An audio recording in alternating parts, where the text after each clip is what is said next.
Now, the other claim the existentialists make, fundamentally, is something like this. Is like, well, if the fundamental conditions of existence are tragic, at minimum, because there's worse, there's evil too, which is different than tragedy. Because evil is sort of like unnecessary tragedy. You know, because there's earthquakes, say, and, you know, who are you going to blame about that? But then there's you going to school, and, you know, there's 4 people who've got it out for you, and all they do is pound you flat every time you enter the building, or make fun of you, and, you know, try to torture you to death. That's not tragedy. It's not your accidental subjugation to fate. It's some horror show perpetrated on you by people whose only goal is to make sure that there's more suffering in the world rather than less. So you also have to put up with that. But we'll leave that aside for the time being. You're stuck in your pathology because the conditions of existence are intolerable to a self-conscious being. We'll say that. So then you might ask, well, what could you do about that? Well, here's one potential answer.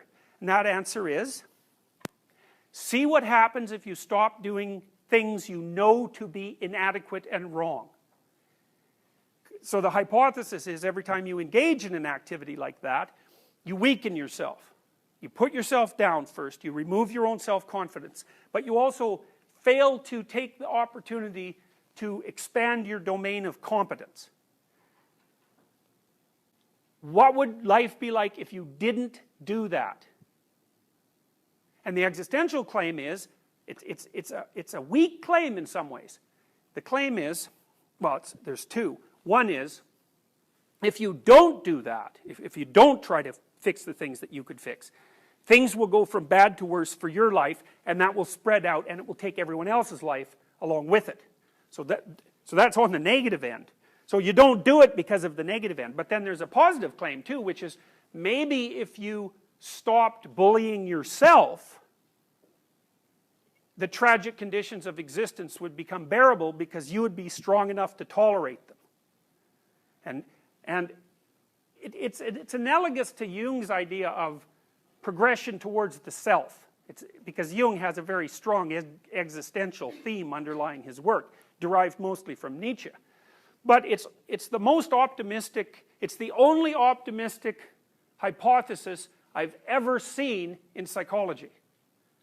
Truly optimistic hypothesis. Because there's other hypotheses like the positive illusion hypothesis, which is basically life is so tragic that you have to tell yourself, you know, happy falsehoods just so you don't go insane, and that's what normal people do, which I think is an absolutely appalling philosophy. It's the ultimate in cynicism, that.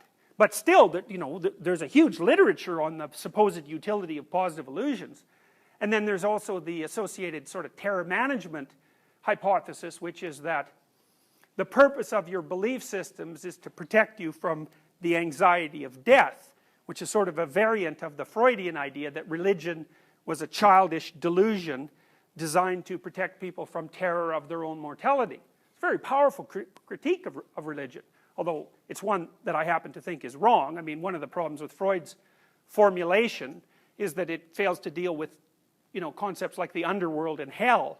I mean, if you're going to just whip up a belief system to protect yourself against the fear of death, why in the world would you envision something like an eternity of suffering worse than death if you ever step out of line?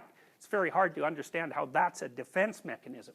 Now, a cynic would say, well, the only reason that, say, Christians invented hell, even though they didn't, it's a very old idea, is so that they had somewhere convenient to put people who didn't agree with them.